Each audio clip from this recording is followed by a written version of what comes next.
solidarity, demonstrated by identifying and targeting those that we know are responsible for terrible violence and abuses that the activists have faced. The least we should do is to make sure that those who have murdered Nigerians and deprived them of their human rights aren't able to benefit from trade or travel to the UK.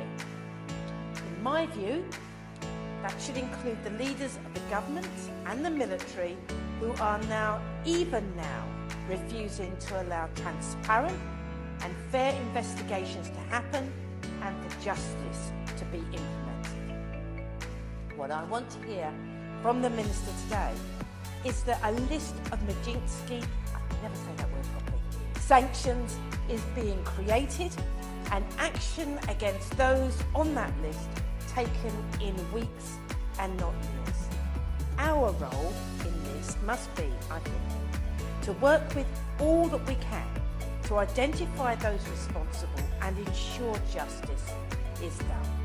And I would be so very grateful if on this occasion the government acts decisively. Thank you, Mr. Gray, and it's a pleasure to serve under your chairmanship and to follow the honourable member for West Ham who spoke so passionately for justice for Nigerians. I would also like to thank the member for Chipping Barnett for securing this very important debate. Now, this of course was a popular debate, and it's unfortunate that my honourable friend, the member for Vauxhall, was not called to speak in this debate, and she sends her solidarity with the STÄRS movement. Now, I must begin by addressing the horrific violence we've seen inflicted upon young Nigerian civilians who were peacefully expressing their fundamental human rights against police brutality. As seen on media platforms, armed military officers discharge live ammunition at these peaceful protesters, injuring and killing them. It is, however, unfortunate that as of today, both federal and state government in Nigeria have issued conflicting statements on the events that occurred at the Lekki tollgate.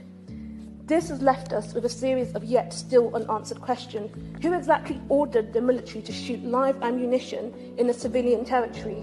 Why were bank accounts of some individuals who partook in the protest frozen?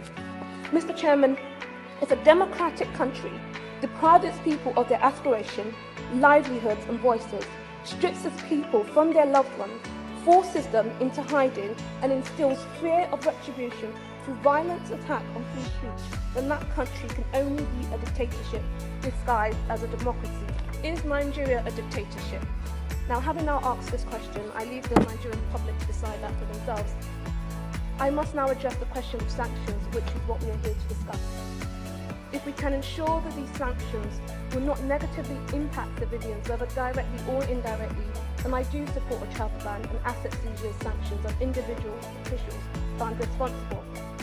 Now, while discussing sanctions is crucial to determining how we as a nation respond to the violence recently accumulating in the STÄRS movement, it can only be the tip of the iceberg. We must use our platforms to hold the Nigerian government accountable through more than just sanctions. We must do the right thing by the people in Nigeria protesting for their own human rights and ask the question they've given us the platform to ask, which is, what role does the Nigerian government as a whole play in these attacks? Will there be an independent investigation into the over 100 cases of torture, rape, extrajudicial execution throughout the STÄRS protests? The reason the world knows about the violent attacks on Nigerian protesters is because civilians on the Lekki tollgate massacre bravely risked their own lives to post these videos on social media. Only a few Nigerian news outlets even reported these stories, and they were all subsequently fined before the Nigerian government denied the attack's existence and began silencing reporters.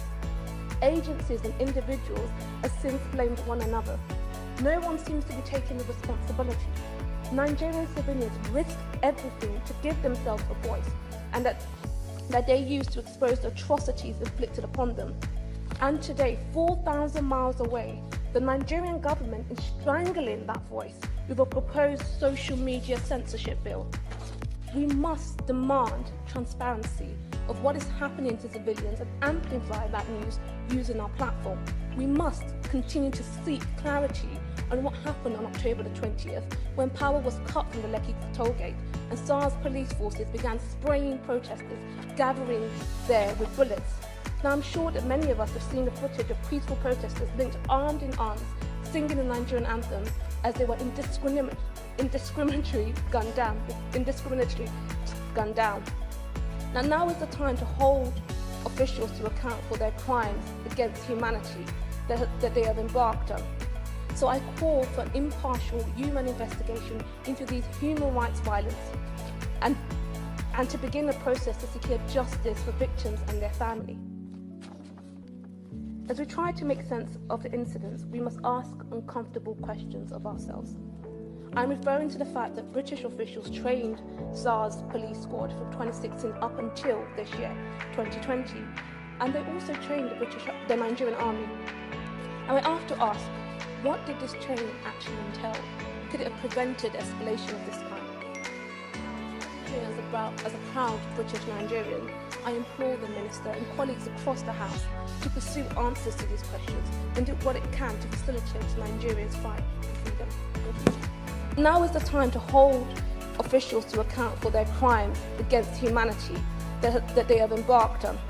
So I call for an impartial human investigation into these human rights violence and to begin a process to secure justice for victims and their family. As we try to make sense of the incidents, we must ask uncomfortable questions of ourselves. I'm referring to the fact that British officials trained SARS police squad from 2016 up until this year, 2020, and they also trained the Nigerian army. And we have to ask, what did this training actually entail? Could it have prevented escalation of this kind? Now, standing here as a proud British Nigerian, I implore the Minister and colleagues across the House to pursue answers to these questions and do what it can to facilitate Nigeria's fight for freedom. One constituent wrote to me to say recently that she watched a documentary on how Nigerian military opened fire on unharmed children who were happily and peacefully demonstrating and carrying Nigerian flags. Many were killed mercilessly. She said she cried and said to me, this could have been anyone. My constituents are right in demanding we see long-term action. A statement of condemnation, like my colleagues have mentioned just now, is not enough. As a country which subscribes to international human rights law, we must be quicker to act to support those who are having their rights infringed upon them around the world. We still see some of those protesters still in detention today, and many others having financial restrictions and other actions taken against them. And I would be interested to know what assessment the Minister has made of the situation today with those who were involved in those protests. But of course, as many have explained today, this massacre and the other atrocities that we've seen are only part of the picture. They are part of a picture of brutality over a number of years, of extraordinary brutality and violations by the Special Anti-Robbery Squad, otherwise known as SARS. To conclude, I understand and acknowledge and understand the strength of feeling in the House and among the public. The UK and Nigeria have a long and close relationship that extends beyond our governments to our people, especially through the British Nigerian diaspora community, which contributes so much to this country. And diaspora was also raised by my right honourable friend who led this debate, the Honourable Lady for Chipping Barnett. The UK is home to over 200,000 members of the Nigerian diaspora who contribute so much to this country, and as I'm sure Mr Gray you will be aware, my honourable friend the member for Saffron Walden was the first minister for Nigeria. In terms of communications and engagement with the diaspora, on the 18th of November, the Minister for Africa led a virtual business roundtable with members of the Nigerian diaspora business community to better understand challenges to increasing trade and investment between the UK and Nigeria. And the roundtable was also joined by my honourable friend, the UK Trade Envoy to Nigeria, and the British Deputy High Commissioner in Lagos. And I know that the Honourable Lady asks whether she could request a meeting with the Minister for Africa. It would be wrong of me perhaps to commit him to that, but I can certainly pass on her request, Mr Gray.